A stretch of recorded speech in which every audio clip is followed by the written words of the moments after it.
Om Sai Ram. This is Sai Satcharitra, Chapter 2.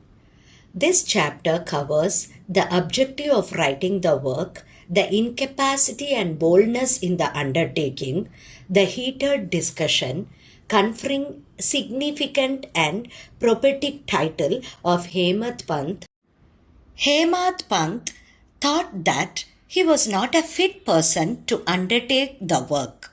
In the original Marathi book, that he would state the reason that led him to undertake the work and about the persons qualified to read the same and such other points. Now in this chapter he narrates the same. The object of writing this work.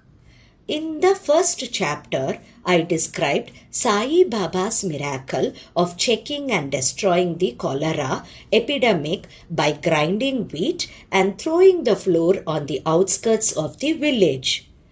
I heard other miracles of Sai Baba to my great delight, and this delight burst forth into this poetic work.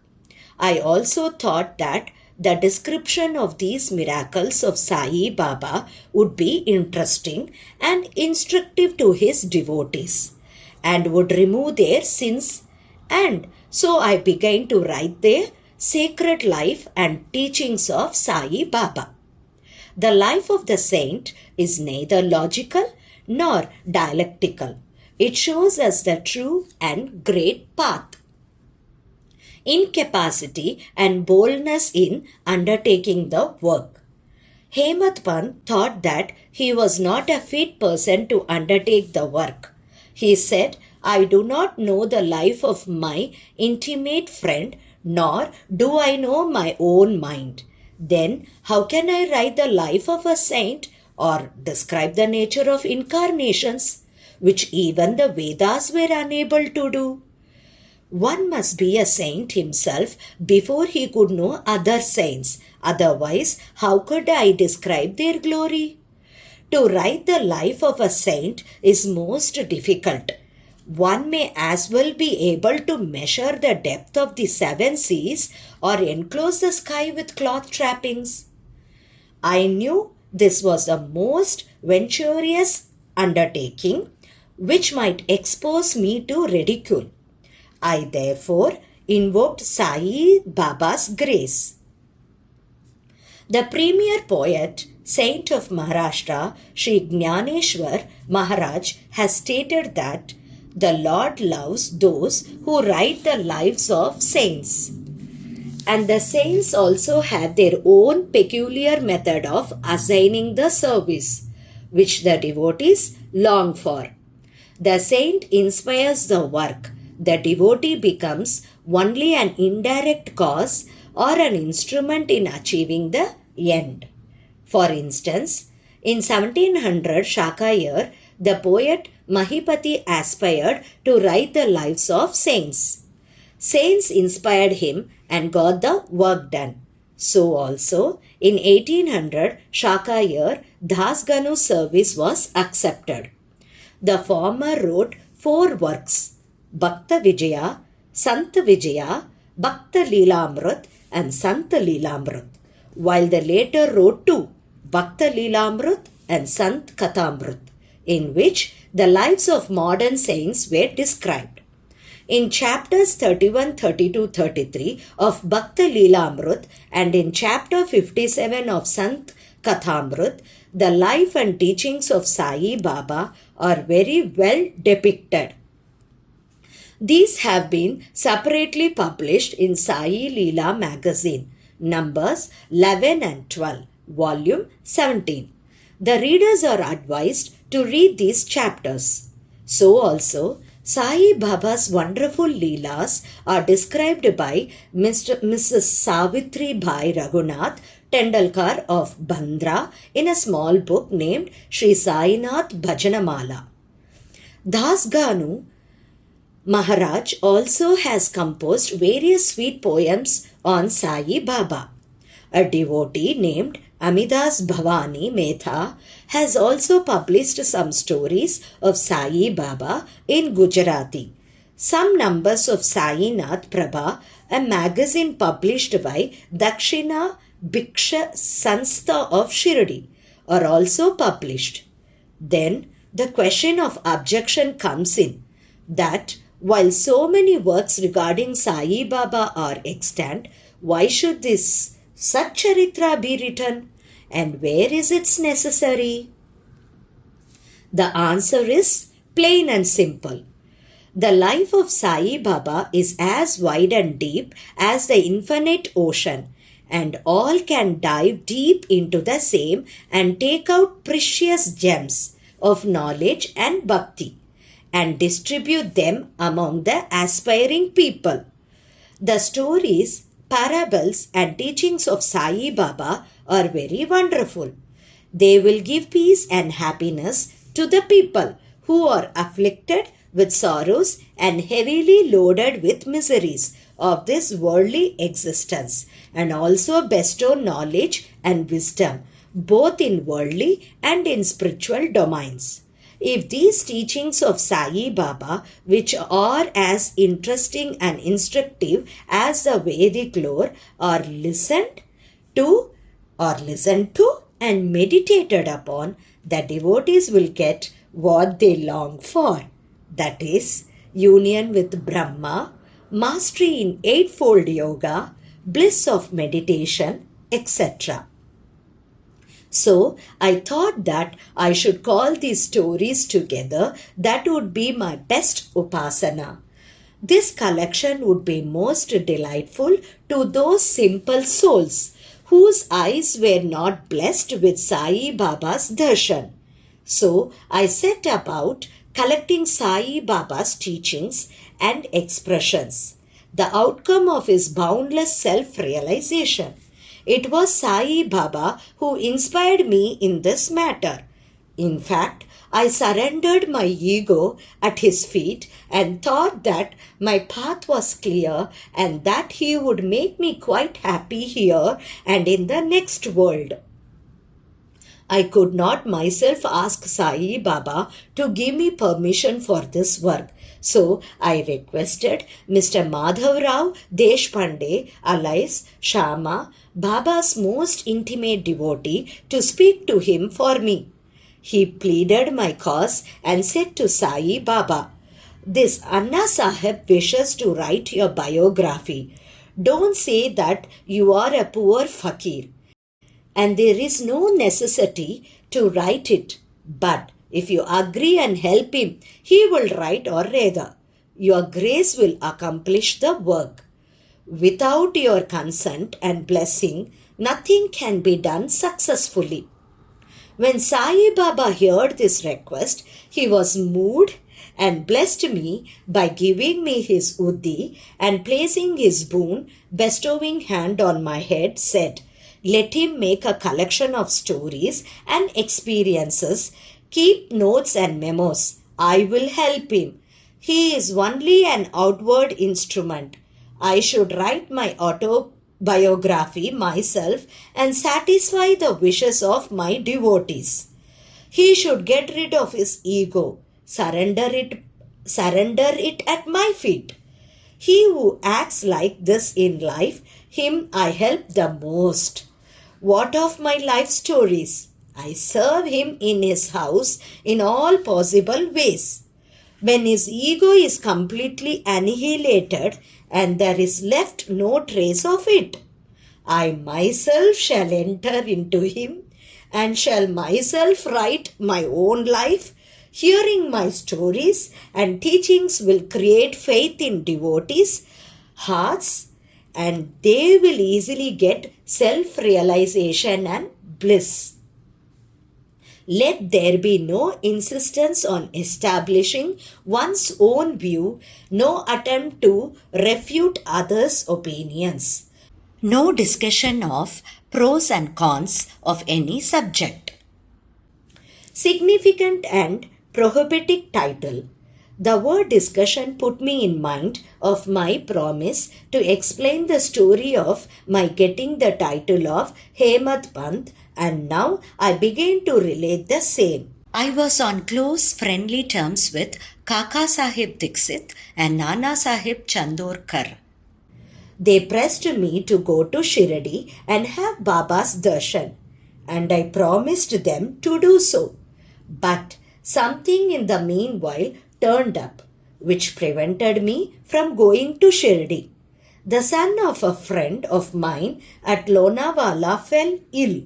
My friend tried all possible means, physical and spiritual, but the fever would not abate. At length, he got his guru to sit by the bedside of his son, but this too was of no avail. Hearing this, I thought, what was the utility of the guru? If he could not save my friend's son, if the guru can't do anything for us, why should I go to Shirdi at all? Thinking this way, I postponed my Shirdi trip, but the inevitable must happen, and it happened in my case as follows. Mr. Nana Sahib Chandokar, who was a divisional officer, was going on tour to Bassein. From Thana, he came to Dadar and was waiting for a train bound for Bassein Fort. In the meanwhile, a Bandra local turned up. He sat in it and came to Bandra and sent for me and took me to task for putting off my Shirdi trip. Nana's argument for my Shirdi trip was convincing and delightful, and so I decided to start for Shirdi the same night. I packed up my luggage and started for Shirdi. I planned to go to Dadar and from there to catch the train for Manmad Mail. I booked myself for Dadar and sat in the train. While the train was to start, Mohammedan came hastily to my compartment and seeing all my Paramprini Laila asked me where I was bound to. I told him about my plan. He then suggested that I should go straight to Bori Bandar and not to wait at Dadar as the Manmad mail did not stop at Dadar. If this little miracle or Leela had not happened, I would not have reached Shirdi next day as settled and many doubts would have assailed me. But that was not to be. As fortune favored me, I reached Shirdi the next day before 9 or 10 a.m. Bhau Sahib Kaka Dikshit was waiting for me there. This was in 1910 when there was only one place, that is Satiswada, for longing pilgrim devotees after alighting from the Tonga. I was anxious to have darshan. When the great devotee Tatya Sahib Nulkar returned from the masjid and said that Sai Baba was at the corner of the Vada and that I should first get the preliminary darshan and then after bath see him at leisure. Hearing this, I ran and prostrated before Baba and my joy knew no bounds. I found more than what Nana Chandokar had told me. All my senses were satisfied and I forgot my thirst and hunger. The moment I touched Sai Baba's feet, I began a new lease of life. I felt myself much obliged to those who spurred and helped me to get the darshan, and I considered them as my real relatives. I cannot repay their debt. I only remember them and prostrate mentally before them. The peculiarity of Sai Baba's darshan, as I found it, is that by his darshan our thoughts are changed. The force of previous action is abated, and gradually non-attachment or dispassion towards worldly objects grows up. It is by the merit of actions in many past births that such darshan is got. And if only you see Sai Baba, all the world assumes the form of Sai Baba. Hot discussion. On the first day of my arrival in Shirdi, there was a discussion between me and Bala Sahib Bhati regarding the necessity of a guru. I contended, why should we lose our freedom and submit to others When we have to do our duty, why a guru is necessary? One must try when we have to do our duty, why a guru is necessary? One must try his best and save himself. What can guru do to a man who does nothing but saves himself? What can the guru do to a man who does nothing but sleeps indolently? Thus I pleaded free will, while Mr. Bed took up the other side, that is, destiny, and said, whatever is bound to happen must happen. Even great men have failed. Man proposes one way, but God disposes the other way. Brush aside your cleverness, pride or egoism won't help you. This discussion, with all its pros and cons, went on for an hour or so, and as usual, no conclusion was arrived at. We had to stop the discussion ultimately as we were exhausted. The net result of this was that I lost my peace of mind and found that unless there is strong body consciousness and egoism, there would be no discussion. In other words, it is egoism which breeds discussion. Then, when we went to the masjid with others, Baba asked Kaka Sahib Dikshit the following. What was going on in the Satiswada? What was the discussion about? And staring at me, Baba further added, what did this Hemadpant say? Hearing these words, I was much surprised. The masjid was at a considerable distance from Sativada, where I was staying and where the discussion was going on. How could Baba know our discussion, unless he be omniscient and inner ruler of us all? I began to think why Sai Baba should call me by the name Hemadpant. This word is a distorted form of Hemadripant. This Hemadripant was a well-known minister of the kings, Mahadev and Ramadev of Devagiri of the Yadav dynasty. He was a very learned, good-natured and the author of works such as Chaturvarga, Chintamani, dealing with the spiritual subjects, and Raj Prahashti. He invented and started new methods of accounts and was the originator of the Moody script. But I was quite the opposite, an ignominious and of mediocre intellect. So I could not understand why the name or the title was conferred upon me. But thinking seriously upon it, I thought that the title was a dart to destroy my ego, so that I should always remain meek and humble. It was also a compliment paid to me for the cleverness in the discussion. Looking into history, we think that Baba's word calling Mr. Daholkar by the name Hemadpant was significant and prophetic, as we find that he looked after the management of Sai Sanasthan very intelligently, kept all the accounts properly, and was also the author of such a good work, Sai Satcharitra, which deals with such important and spiritual subjects as Dhyan, Bhakti, dispassion, self-surrender, and self-realization. About the necessity of a guru, Hemadpant has left no note, no memo about what Baba said regarding this subject. But Kaka Sahib Dikshit has published his notes regarding this matter. Next day, after Hemadpant's meeting with Sai Baba, Kaka Sahib went to Baba and asked, Baba, where to go? Baba said, high up. Then the man said, where is the way? Baba said, there are many ways leading there. There is one way from here, Shirdi also. The way is difficult. There are tigers and wolves in the jungles on the way. I asked, but Baba, what if we take a guide with us? Baba answered, then there is no difficulty. The guide will take you straight to your destination, avoiding wolves, tigers, and ditches, etc. on the way. If there be no guide, there is the danger of your being lost in the jungles or falling into ditches. Mr.